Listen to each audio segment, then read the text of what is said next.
Alam mo ba na ang Maynila ang ikalawang pinakanasirang lungsod sa buong mundo noong World War II? Noong 1941, sinakop ng Japanese Empire ang Pilipinas.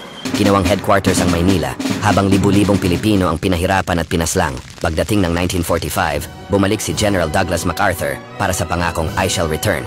Kasama ng mga sundalong Pilipino, sinimulan ang pagbawi sa Pilipinas. January 1945, umatake ang mga pwersa ng Amerika patungong Maynila, pero imbes na umatras, nagdesisyon ang mga Japanese na lumaban hanggang kamatayan sa loob mismo ng lungsod. Tinawag itong No Surrender Defense. February 3, 1945, nagsimula ang labanan.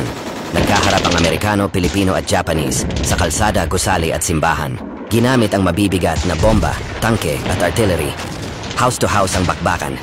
Nasira ang buong Maynila, Intramuros, Escolta, Malate, pati simbahan ng San Agustin.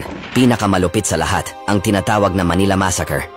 Mga sibilyan, babae, bata, matatanda, pinugutan, sinunog, binaril ng mga Japanese. Walang pinatawad. Halos 100,000 Pilipino ang namatay. Matapos ang isang buwang kaguluhan, tuluyang natalo ang mga Japanese. Ngunit kapalit nito, nawasak ang kabuuan ng Maynila. Sabi ng mga eksperto, tanging Warsaw, Poland lang ang mas grabe ang pinsala. Pati ang Hiroshima at Nagasaki na binagsakan ng mga Amerikano ng atomic bomb ay mas